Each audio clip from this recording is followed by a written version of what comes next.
আসসালামু আলাইকুম বন্ধুরা, কেমন আছো? আশা করি অনেক ভালো আছেন।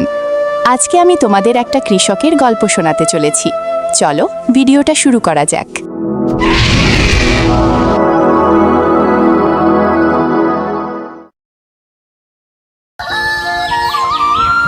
ভোরের আলো ফোটার আগেই যার দিন শুরু হয় তিনি রহমত মিয়া।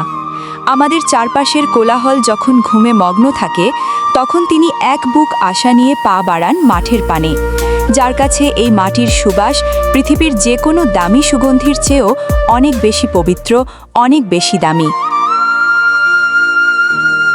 বাবা, ও বাবা, মা দুপুরের খাবার পাঠিয়েছে। আজ কিন্তু তোমার সেই প্রিয় শুটকি ভর্তা আর ডাল রেঁধেছে মা। বেঁচে থাক বাবা। এই তপ্ত রোদে তোর হাতের এক গ্লাস ঠান্ডা জল আর তোর মায়ের হাতের এই ভালোবাসার রান্না আমার সারা দিনের সব ক্লান্তি এক নিমেষেই মুছে দেয় রে। 1 মাস পরের কথা।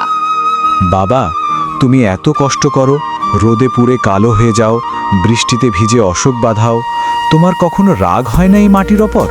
কষ্ট হয় না তোমার? না রে পাগল, এই মাটি তো শুধু মাটি না রে বাবা, এ যে আমাদের মা। আমরা বুক চিরে রক্ত পানি করে যে শ্রম দিই, মাটি মা আমাদের তার চেয়ে শতগুণ বেশি ফিরিয়ে দেয়।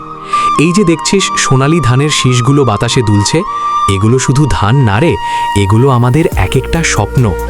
এই ফসল ঘরে উঠিয়ে তবেই না তোর স্কুলের নতুন বই আসবে, তোর মায়ের মুখে হাসি ফুটবে, একটা নতুন শাড়ি হবে। কৃষক তো শুধু ফসল ফলায় না, তারা আসলে এই সভ্যতার চাকাটাকে সচল রাখে। রোদ, বৃষ্টি, ঝড় তুফান মাথায় নিয়ে তারা মাঠের বুকে বুনে যায় কোটি মানুষের বেঁচে থাকার স্বপ্ন, যোগায় আমাদের মুখের অন্ন।